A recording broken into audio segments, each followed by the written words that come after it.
વિધાનસભામાં 156 બેઠકોનો વિક્રમ સર્જ્યા બાદ સીએમ ભૂપેન્દ્ર પટેલ સ્થાનિક સ્વરાજની ચૂંટણીમાં પણ સરકારના અભૂતપૂર્વ પ્રદર્શન માટે કમર કસી રહ્યા છે। સવારથી લઈને રાત સુધી સરકારની જવાબદારી સાથે પાર્ટીના કાર્યક્રમોમાં પણ હાજરી આપતા સીએમ એક્ટિવ જોવા મળી રહ્યા છે।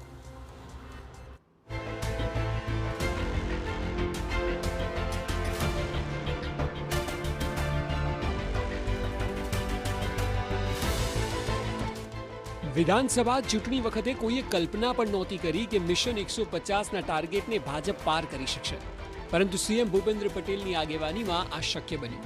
એટલે સુધી કે પીએમ મોદીએ પોતે સીએમને અભિનંદન આપતા હળવા અંદાજમાં કહ્યું હતું કે જે કામ મારાથી ન થયું તે ભૂપેન્દ્રભાઈએ 150 પાર કરીને બતાવ્યું। જો કે હવે સ્થાનિક સ્વરાજની ચૂંટણીમાં પણ સીએમ આ અંદાજમાં કાર્યક્રમો કરી રહ્યા છે। સીએમનો રાજ્યવ્યાપી પ્રવાસ, દરેક જિલ્લામાં ધુરંધર પ્રચાર, સરકાર સાથે પક્ષની પણ જવાબદારી, સૌરાષ્ટ્ર કચ્છથી લઈને દક્ષિણ અને મધ્યથી લઈને ઉત્તર ગુજરાત સુધી એક ધારો પ્રવાસ અને સાથે સાથે સરકારની જવાબદારી। આ બધું જ બેલેન્સ કરવું એ અઘરી વાત છે, પરંતુ મક્કમ અને મૃદુ સીએમ ભૂપેન્દ્ર પટેલ તેને નિભાવી રહ્યા છે।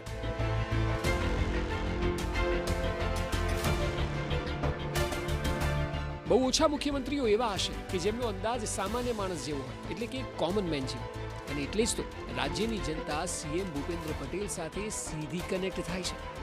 મહિલા અનામત પર તેઓએ પોતાના આગવા અંદાજમાં મહિલાઓને કહ્યું કે હવે તમે ખુદ તાકાતવર છો, જે ઘર સંભાળી શકે તે જાતે બધું જ કરી શકે। કોઈએ જોડે એમના હસબન્ડ એટલે પતિને કોઈએ લઈને ફરવાનું નથી।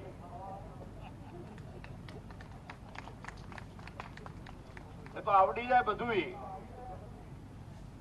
ઘર આખું અંબાડી શકતા હોય એટલે અહીંયા આગળ તમારો હિસાબ મુકાઈ જ જાય, અને તમારાથી કોણ સારું વહીવટ કરી શકે।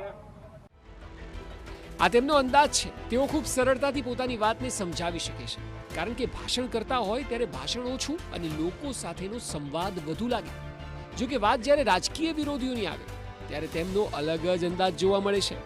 મહેસાણાના લીંચમાં વિપક્ષ પર પ્રહાર તેઓએ કર્યા। સાંભળો। તમે ઇલેક્શન ટાઈમે આવવાનું, એવા કેટલાય ઉમેદવારો તમારી પાસે હશે અત્યાર સુધીમાં કે જેણે ફોર્મ ભર્યું, કદાચ છે ને હારી ગયા પછી બીજા 5 વર્ષે આવજો ને ઊંચે રહેજો, બીજા 5 વર્ષે આવવાનું, ત્યાં સુધી ક્યાંય દેખાડો। ભારતીય જનતા પાર્ટી ઇલેક્શન હોય કે ના હોય, અમારો એક એક કાર્યકર્તા પ્રજાજનોની વચ્ચે રહીને કામ કરવા ટેવાયેલો વ્યક્તિ છે। આ વખતે સીએમના ચૂંટણી પ્રવાસની વાત કરીએ તો પાછલા 2-3 દિવસની અંદર તેઓએ ખૂબ પ્રવાસ કર્યો। 17મી તારીખે અરવલ્લી સહિત ઉત્તર ગુજરાતના પ્રવાસે તેઓ હતા, 16મીએ અમદાવાદ અને ગાંધીધામના પ્રવાસે હતા, તો 15મી તારીખે મહેસાણા સહિત ઉત્તર ગુજરાતમાં તેઓ જોવા મળ્યા। આ સહિત કચ્છ પ્રવાસ પણ તેઓ કર્યો। આ તમામ જગ્યાની સાથે સાથે અલગ અલગ કાર્યક્રમોમાં પણ આગામી દિવસોમાં તેઓની હાજરી રહેવાની છે। તેઓ રાજ્ય સરકારના તમામ કાર્યક્રમોમાં પણ હાજરી આપી રહ્યા છે અને તેમાં પણ રાજ્યના રફતારની ચિંતા કરતા જોવા મળી રહ્યા છે। સરકાર ચલાવવી અને પ્રચારમાં પણ હાજરી આપવી તે તેઓની કર્મનિષ્ઠ છબીનું જ પ્રમાણ છે।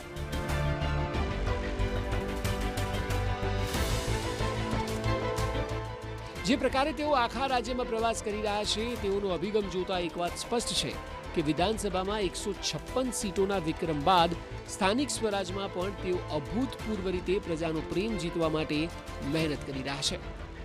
Bureau report, TV9।